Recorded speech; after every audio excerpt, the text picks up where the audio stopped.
points of view, what is our goal? The ambassador said that emerging powers have a greater say in world affairs.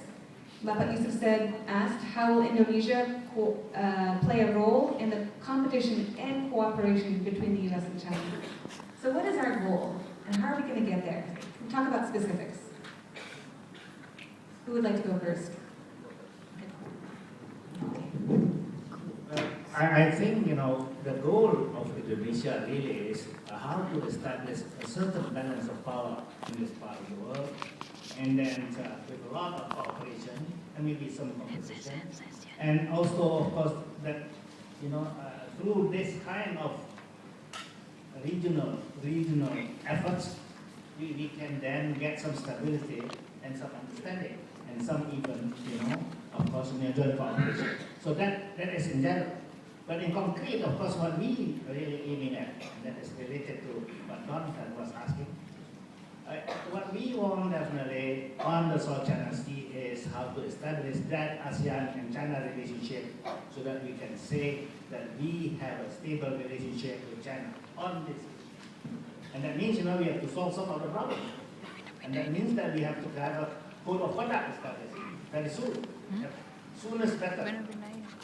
And then we have to solve yet this, of course, this reaction on the problems of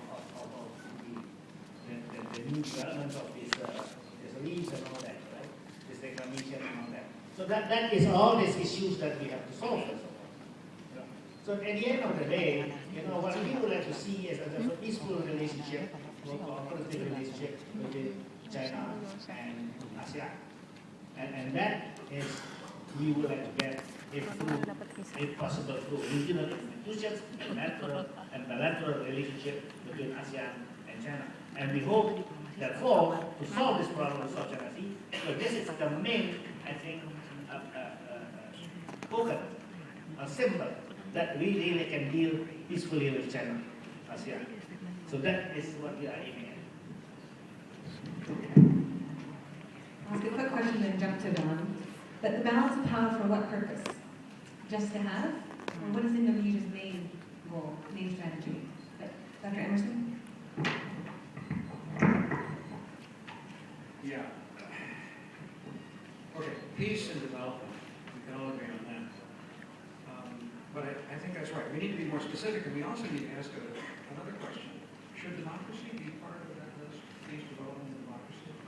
I mean, Indonesia defines itself as a democratic country. Does Indonesia believe that if the larger world were democratic, Indonesia's relations with that larger world would improve? Or would they get worse? And there are arguments on both sides. I'll just give you one argument. I'm sure during the discussion perhaps the other argument will come up, which is this. If the government of a country cannot trust its own people, if that government censors what its people can hear, stops what its people can say, then why should other governments trust that government? Now, what do you think of that logic? I mean, I could tear it apart, but I also find it somewhat appealing. And I have to say, in all candor, especially with my colleague, the ambassador being here, I happened to be in Shanghai at the time of the umbrella movement in Hong Kong.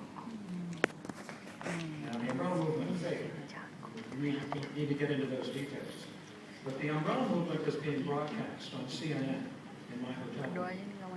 And every time the subject of the protest in Hong Kong came up on the screen went black.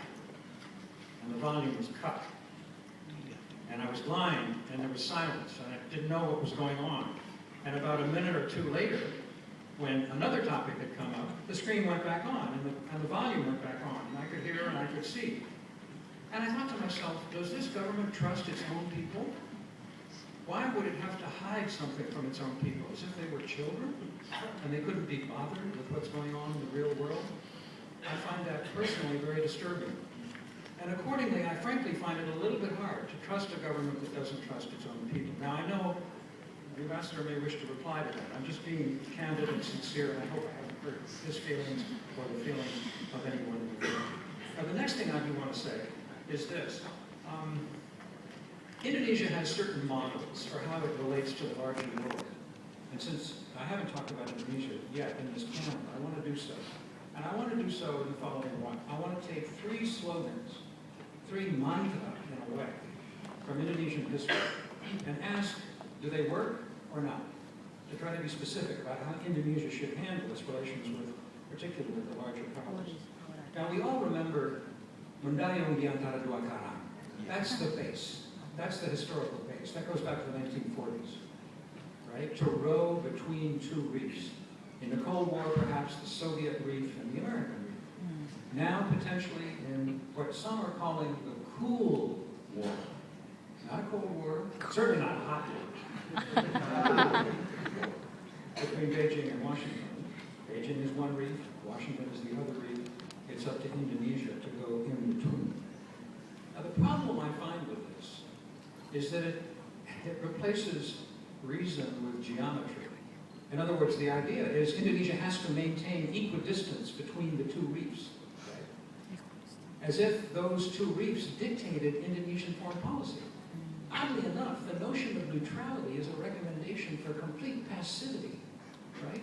Because you have to be in the middle. Even though you may want to go a little bit towards this reef or a little bit toward that reef, no, you've got to stay in the middle.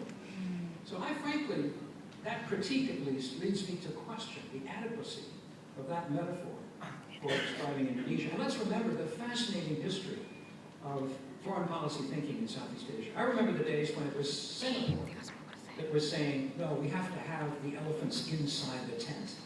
We have to have the Soviets here. We have to have the Chinese here. We want the Americans. We want everybody here so that they can, watch each other and make sure that no one gets out of hand, right? Get them inside the tent. And there was a contrary view, which at the time was somewhat evident here in Indonesia. Let's go back to the days of Sukarno. A rather different view that said, let's get them out of the tent. Send them away. This is our part of the world. We want autonomy here. We don't want them inside the tent. That debate, ultimately, if I may say so, I don't know if Yusuf would agree, I think he might, was won by the Singaporean model. So Indonesia... That's not Singaporean model. Okay, I'm sorry. Between the Malaysian and the Indonesian model. Well, okay. Well, we're talking about this. Zulfan was definitely a Malaysian idea, and Indonesia also was attractive to Zulfan, right? That Zulfan idea implied the autonomy here, outside the tent, right? I think now what we have with globalization is logical, it's rational. Everybody's inside the tent. The tent is huge, everybody's messing around inside the tent. That's just the way it is. That's a long way from rowing between 2 reefs. Now, the second metaphor is 1,000,000 friends. She said 1,000 friends. But I think Who believes that? Come on. I mean, only one man believes that in the country. Thank you, Yusuf. I'm glad that Yusuf has shortened my remarks. Because I know you would agree with me that that is not a strategy, that is not a policy. And between the 2 reefs is also not a strategy. That was actually an explanation of the circumstances then. Yeah. But it does not mean that we have just sit on our butt. That's right. That's right. I agree. I completely agree. Now that leads me to the third. Now I wonder what this one. The third mantra is dynamic equilibrium. Now I find this more attractive because equilibrium implies peace. And Indonesia has a fundamental stake in the peace, not only of East Asia, but of the wider world. So does the United States. And how you maintain that equilibrium is a fascinating task. And that's where the details of foreign policy really come in. How you do it, how you try to avoid making mistakes. And one of the things that argues, just as I think Yusuf has endorsed my own view, I think, if I can say so, is to negate the whole notion of being static between 2 reefs of just one particular line.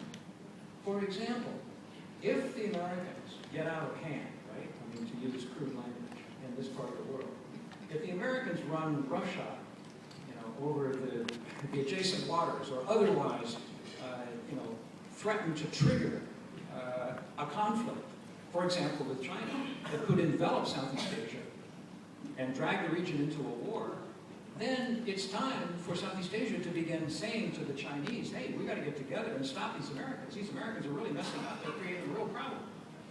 It also follows that the converse could be true. If the problem comes from China, there is no reason in the world why by Southeast Asia or Indonesia in particular to say, oh, no, we can't do anything either because we want to be neutral or because we're too weak. I don't accept that argument. You don't have the military might that America does or that China does, that's true. But you have moral authority, and you are the largest country in Southeast Asia, and you were for many years the leader of ASEAN. And you could creatively lead ASEAN again towards a solution that is not mathematically between the two peaks, but creatively maintains the dynamic equilibrium that you and we badly need. Ambassador to provide some comments, and we'll open it for Q&A. Well, first of all, I would reiterate that China is not seeking either hot war, cold war, or cool war with any country in the world. And I don't think that President Obama will accept your advice for having a cool war with any other country. Secondly, I would say that democracy is an ideal for all mankind. Everybody in the world are longing for democracy and are working towards democracy. But democracy should also adapt to the national conditions of each specific country. I don't know whether Professor Emerson have visited Hong Kong, before 1997 and after 1997. I think all of us here would agree that the people in Hong Kong now enjoy much greater democracy than they were under the British rule.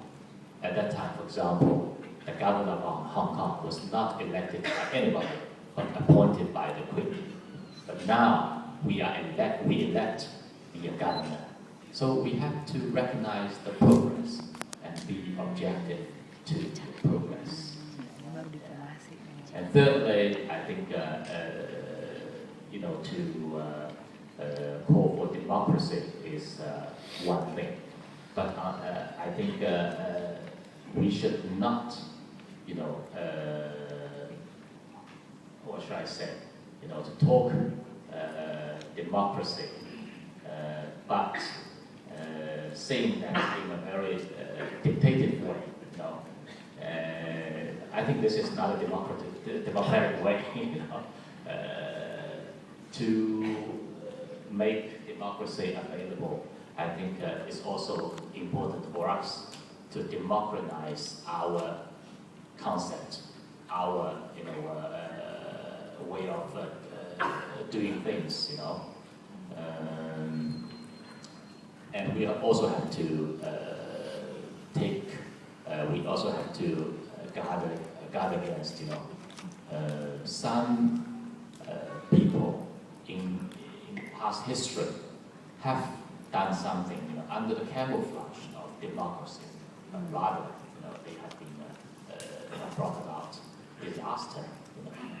For example, the religious, clashes, confrontation, in some part of the world, today, I think is a reflection of the wrongdoing of some people in the world. Thank you. I'd like to open it up to Q&A.